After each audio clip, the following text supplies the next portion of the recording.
नमस्ते दोस्तों, आज हम पढ़ने वाले हैं चार्ल्स डिकेंस की सबसे फेमस बुक दो शहरों की कहानी, अ टेल ऑफ टू सिटीज। ये किताब सिर्फ एक लव स्टोरी नहीं है। ये प्रेम, बलिदान, बदला, रेवोल्यूशन, है ना। प्रेम, बलिदान, क्रांति, रेवोल्यूशन और इंसानियत की सबसे बड़ी मिसाल है। तो चलिए बिना टाइम वेस्ट किए हुए इसको शुरू करते हैं। इसकी जो सबसे फेमस लाइन है, इसकी स्टार्टिंग और एंडिंग लाइन काफ़ी फेमस है। स्टार्टिंग लाइन आप सबको पता ही होगा, ये सबसे अच्छा समय था, ये सबसे बुरा समय था। It was the best of time, it was the worst of time. यह उम्मीद का मौसम था, ये निराशा का मौसम था। तो ये स्टार्टिंग लाइन है। ये लाइन 1859 में लिखी गई थी, लेकिन आज भी लगती है कि जैसे हमारे ही लिए लिखी गई है ना।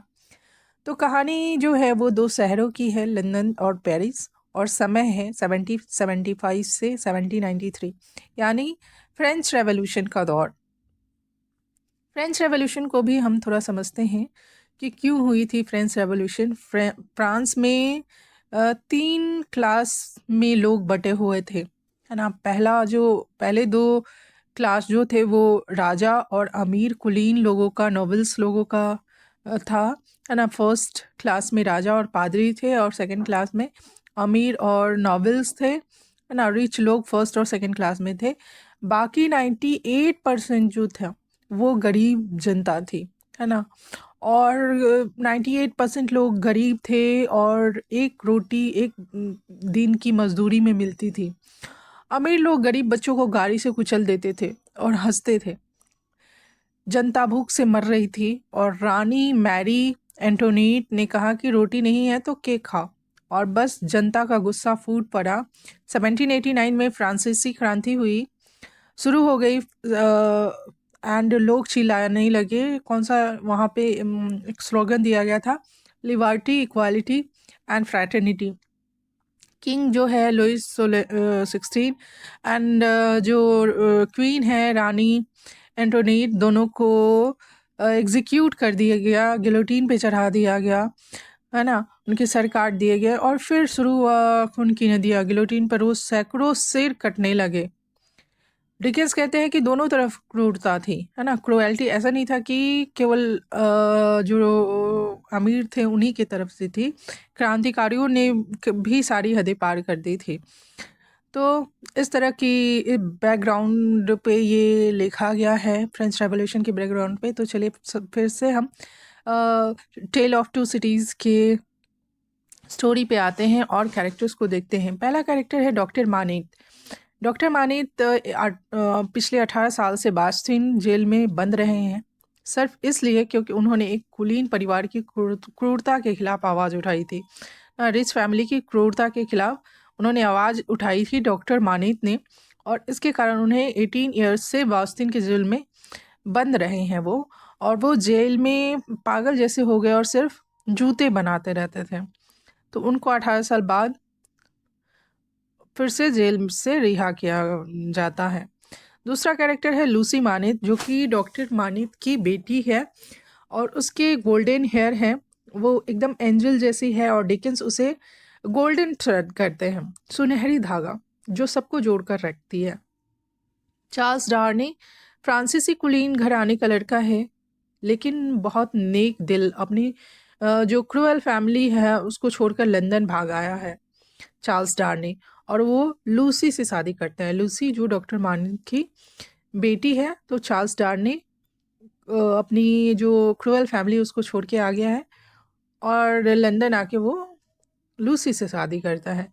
सिडनी कार्टन जो है वो असली हीरो है इस नॉवेल का। वकील है, लेकिन अपनी ज़िंदगी बर्बाद कर ली है उसने शराब पी पी के। दिखता है बिल्कुल चार्ल्स डार्नी से, बिल्कुल हूबहू मिलता है सिडनी कार्टन, है ना। चार्ल्स डार्नी जो कि लूसी से शादी की है। तो चार्ल्स डार्नी बिल्कुल सिडनी कार्टन और चार्ल्स डार्नी एकदम हूबहू जुड़वा जैसे दिखते हैं। और चार्ल्स डार्नी भी सिडनी कार्टन भी लूसी से प्यार करता है, लेकिन वो कहता है कि मैं तो कचरा हूँ, तुम खुश रहो, तुम जिससे शादी करोगी मैं उसके लिए जान भी दे दूंगा, तुम खुश रहो, लूसी से कहता है। एक जो विलेन कैरेक्टर है इसमें वो है मैडम डिफॉर्ज। सबसे खतरनाक विलेन कैरेक्टर है। वो हर समय बुनती रहती है, लेकिन सारी नहीं, मौत की लिस्ट। जिसका नाम बुन लिया उसका सिर कलम।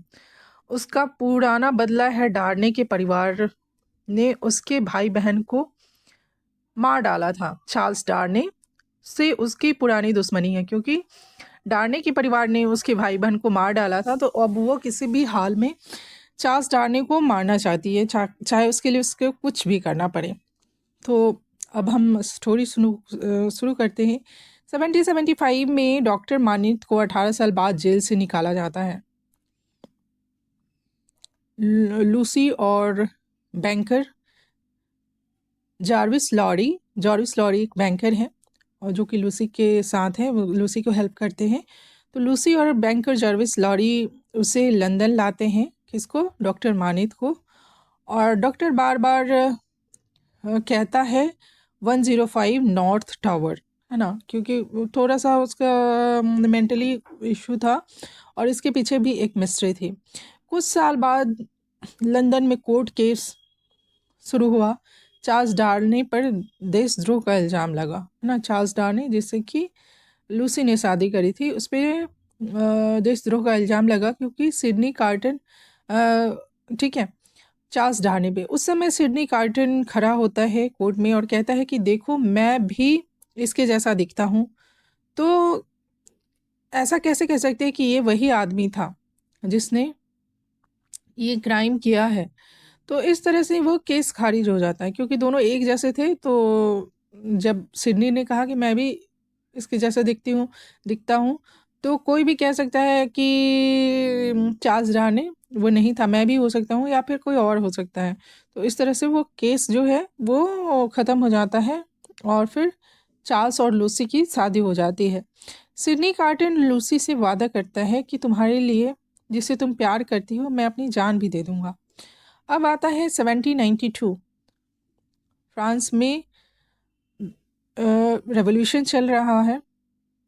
चार्ल्स का पुराना नौकर गेवेल जेल में है ना। चार्ल्स डार्नी का पुराना नौकर जो है वो जेल में है। चार्ल्स उससे बचाने पेरिस जाता है ना। फिर से वो पेरिस चला जाता है।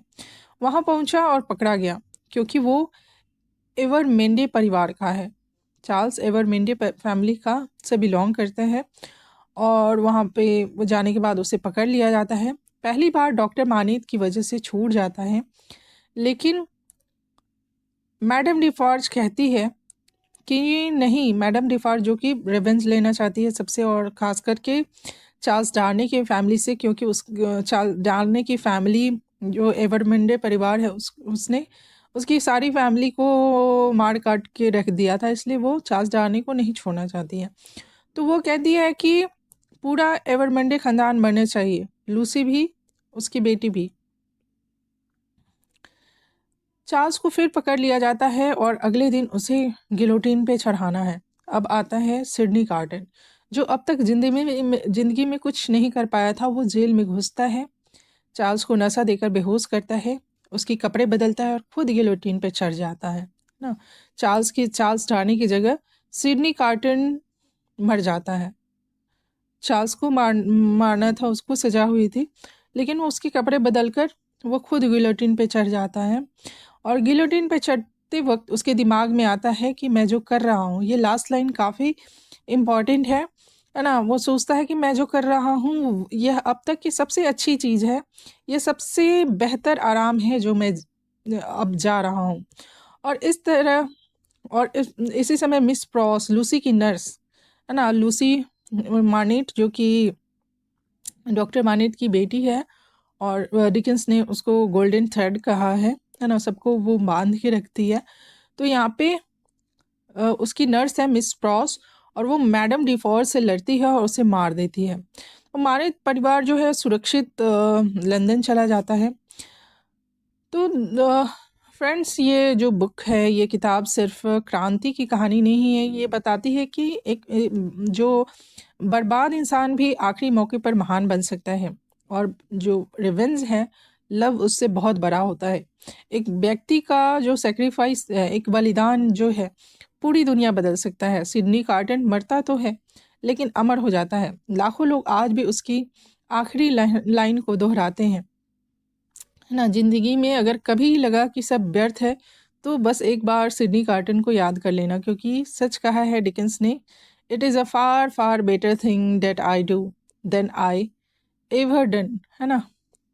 ये सिडनी कार्टन की आखिरी लाइन थी, जिसमें वो कहता है कि मैंने जो कुछ भी किया है, मैं जो कर रहा हूँ, यह सब अब तक की सबसे अच्छी चीज़ है, यह सबसे बेहतर आराम है जो मैं जा रहा हूँ। It is a far far better thing that I do than I ever done.